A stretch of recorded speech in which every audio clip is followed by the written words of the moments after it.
বিভিন্ন জায়গায় বৃষ্টির জন্য নামাজ পড়া হচ্ছে, কিন্তু তাও বৃষ্টি হচ্ছে না। এতে করে আমরা কি বুঝবো? আল্লাহ কি আমাদের উপরে নারাজ? দেখুন, বৃষ্টি প্রার্থনা করার যে সালাত, সেই সালাতকে বলা হয় সালাতুল ইস্তিসকা। এই সালাতুল ইস্তিসকা আমাদের প্রিয় নবী সাল্লাল্লাহু আলাইহি ওয়াসাল্লামের সুন্নাহ, তিনি এই সালাত আদায় করেছেন। অতএব বৃষ্টি প্রার্থনার নামাজ আমরা আদায় করব, পড়ব।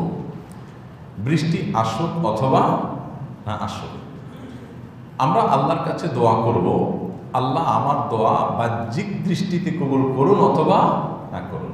কেন? একটা জিনিস চেয়ে যদি নাই পাই তাহলে চাইবো কেন? কারণ হলো, এটা দুনিয়ার মানুষের কাছে চাওয়া নয়।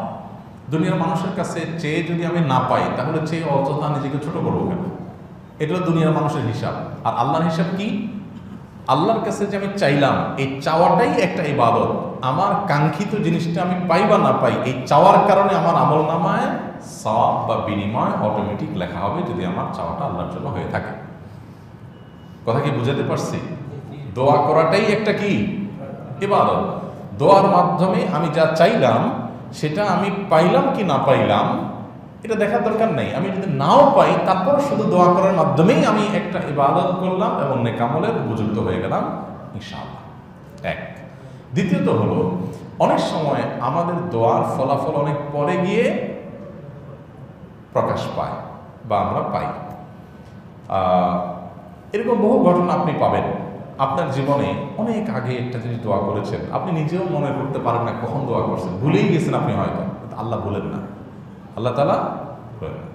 ওইটা এমন সময় ফলে গেছে যে আপনি নিজেও মিলাতে পারছেন না। হয়তো পরে অনেকদিন পরে, আমি কোনোদিন আল্লাহর কাছে এটা চেয়েছিলাম, আল্লাহ এখন আমাকে দিয়েছেন। বান্দা যখন আল্লাহর কাছে কোনো দোয়া করে সেটা তিনভাবে কবুল হয়। কয়ভাবে কবুল হয়?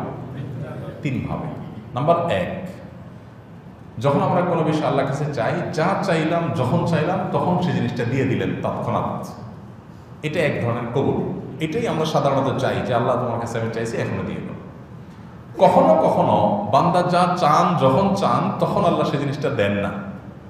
এর না দেওয়ার পেছনে নানা রকমের হিকমত থাকতে পারে আল্লাহর। তার ভিতরে একটা হলো, আমি এই মুহূর্তে চাইলাম আল্লাহ আমার এই জিনিসটা দরকার, ওই জিনিসটা হইলে আমার মনে হয় আমার অনেক উপকার হবে, কিন্তু আল্লাহ জানেন এই মুহূর্তে এটা আমার না হলে বরং উপকারটা আরো বেশি হবে। কত অ্যাঙ্গেল থেকে বিষয়গুলোকে ভাববার সুযোগ আছে, দেখবার সুযোগ আছে। তো সেই জায়গা থেকে আল্লাহ তাআলা আমার কাঙ্ক্ষিত বিষয়টা এখন দিলেন না, একই জিনিস একটু পরে দিলেন, একটু দেরিতে দিলেন। এটা দোয়া কবুলের আরেকটা উপায়। তাহলে একটা হলো, যখন যে অবস্থা চাইলাম তখন সেটা আমি পাইলাম, এটা দোয়া কবুলের একটা উপায়। আরেকটা দোয়া কবুলের পদ্ধতি হলো, আমি চাইলাম এখন, আল্লাহ দেন 2 মাস পর, 2 দিন পর, 3 দিন পর। আমি চাইলাম এখানে, আল্লাহ দিলেন আরেক জায়গায়। হতে পারে না? চুয়াডাঙ্গায় আপনারা দেখেছেন ওলামা একরাম ইস্তেসকা পড়েছেন, তার আগের দিন আমরা ইস্তেসকার নামাজ পড়েছি, না যেন একই দিন আমরা ইস্তেসকার নামাজ পড়েছি, এবং রাতে সেখানে স্বস্তির বৃষ্টি হয়েছে। অর্থাৎ এমন বৃষ্টি হয় না যে ফসলের ক্ষতি হয়। 15-20 মিনিটের স্বস্তি বৃষ্টিতে পুরো আবহাওয়া শীতল হয়েছে এবং আবহাওয়ার কোনো পূর্বাভাসও ছিল না। তো এই বিষয়টি দোয়া কবুলের একটা কি আলামত। আল্লাহ তাআলা যেখানে যখন যে অবস্থায় দেওয়াটা আমাদের জন্য কল্যাণকর রাখবেন, সে অবস্থা তখন সেটা দিবেন। ইমানদার হিসেবে আমরা 2 অবস্থাতেই আল্লাহ তাআলার উপর সন্তুষ্ট থাকবো। তৃতীয়ত, দোয়া কবুলের আরেকটা প্রক্রিয়া হলো, যখন যা চাইলাম তখন তো দিলেনই না, আবার পরেও দিলেন না, জমা রেখে দিলেন যে বান্দা দোয়া করছো, এটার বিনিময়ে তোমাকে আমি এখন দিলাম না, জমা থাকো, তুমি আমার কাছে পাবা। আখিরাতে বান্দাকে আল্লাহ তাআলা তার বিনিময়ে সওয়াব দিয়ে দেন। এই তৃতীয় প্রকার বিনিময় দেখে কিয়ামতের ময়দানে বহু মানুষ আল্লাহর কাছে বলবে যে, আল্লাহ, দুনিয়াতে আমার কোনো দোয়া পূরণ না হয়ে যদি এখানে আখিরাতে পাইতাম কতই না ভালো হতো। কারণ দুনিয়াতে আমার যে প্রয়োজন পূরণ হবে সেটা তো সীমিত সময়ের জন্য, খুব ক্ষুদ্র প্রয়োজন পূরণ, আর এখানে তো এটা আমার অন্তঃসংখ্যার জন্য কাজে আসছে। তখন মানুষ আক্ষেপ করবে অনেকে।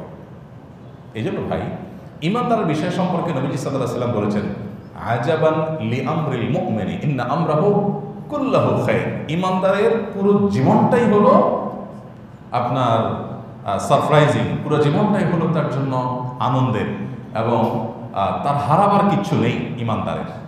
কারণ ইন আসাবাহু খায়রুন, ঈমানদারের জীবনে যদি ভালো কিছু আসে, শাকার আসে, আল্লাহর কাছে শুকরিয়া আদায় করে, তাহলে ভালো কিছুও পাইল বা শুকরিয়া আদায় করে সওয়াব পাইল, ডাবল।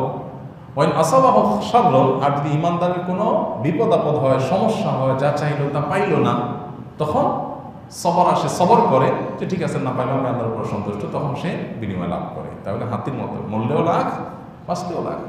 এই জন্য ভাইরা, দোয়া কবুলের পর আমরা অনেকে অস্থির হয়ে যাই। দেখুন, নবী সাল্লাল্লাহু আলাইহি ওয়াসাল্লাম বলেছেন, বান্দা দোয়া আল্লাহ তাআলা কবুল করেন যতক্ষণ পর্যন্ত সে তাড়াহুড়ো না করে। তাড়াহুড়োর ব্যাখ্যা কি? নবী সাল্লাল্লাহু আলাইহি ওয়াসাল্লাম তাড়াহুড়োর একটা ব্যাখ্যা করেছেন যে দোয়ার পর কবুল হচ্ছে না কেন, কবুল হচ্ছে না কেন, এর জন্য ব্যাকুল হয়ে যাওয়া। কবুল করা আল্লাহ তাআলার কাজ, আর দোয়া করা আমাদের কাজ। আমরা আমাদের কাজ করে যাব। ইমানদার আল্লাহর কাছে দোয়া করেই যাবে, করেই যাবে, আল্লাহ তাআলার কাছ থেকে পাই বা না পাই। নবী করিম সাল্লাল্লাহু আলাইহি সাল্লাম আবু জাহেলের হেদায়েত চেয়েছেন না? আবু জাহেল অথবা ওমর, দুজনের একজনকে দিয়ে।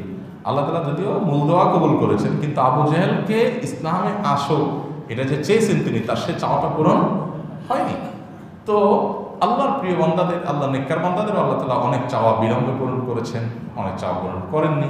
যদিও নবী রাসূলের দোয়া সাধারণত আল্লাহ তাআলা ফিরিয়ে দেন না। তো যাই হোক, এই জন্য ইস্তেসকার নামাজ আমরা পড়বো, পড়ে আমরা সওয়াব লাভ করবো, বৃষ্টি পাই বা না পাই।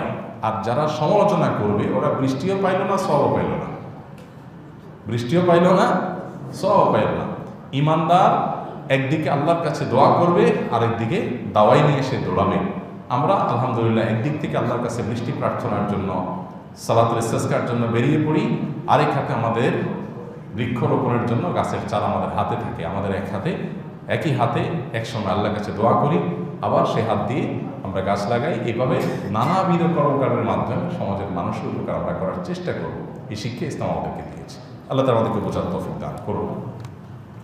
আমি শুনেছি যখনই মানুষ শিরকে লিপ্ত হয় তখনই আল্লাহর আযাব আসে। তাহলে দুবাইতে অতিবৃষ্টি, বন্যা হয় কি আযাবেরই লক্ষণ? আচ্ছা, আগের প্রশ্নে একটা সম্পর্ক রয়ে গেছে, সেটা হলো যে আল্লাহকে নারাজ হয়ে গেছে কিনা আমাদের উপরে। তো এখানে একটু বলতে হয়, অবশ্যই ইমানদার দোয়া কবুলের তিনটা সম্ভাবনার কথা যেমন মাথায় রাখবে, ঠিক এটাও মাথায় রাখা উচিত যে হয়তোবা কোনো কারণে আল্লাহ তাআলা আমার উপর অসন্তুষ্ট, যেজন্য আমার দোয়া কবুল করেননি তৎক্ষণাৎ। তো সেজন্য আমি নিজেকে সংশোধন করার চেষ্টা করব, আত্মপর্যালোচনা করব, আত্মশাসন করব, নিজের প্রতি ফোকাস দেব যে আমার ত্রুটির জায়গাগুলো কোথায়। অবশ্যই আমরা সেই দৃষ্টিকোণ থেকে দেখব যে আমাদের কোনো গুনাহের কারণে হয়তো আল্লাহ তাআলা আমাদের দোয়াটা কবুল করছেন না, বিলম্ব করছেন। যদিও বিলম্বের মধ্যে কল্যাণ থাকতে পারে, কিন্তু আমি আমার সমস্যার জায়গাটা অবশ্যই নজর দেওয়ার চেষ্টা করব। এটাই তো ইসলামের সৌন্দর্য। আল্লাহ তাআলা আমাদের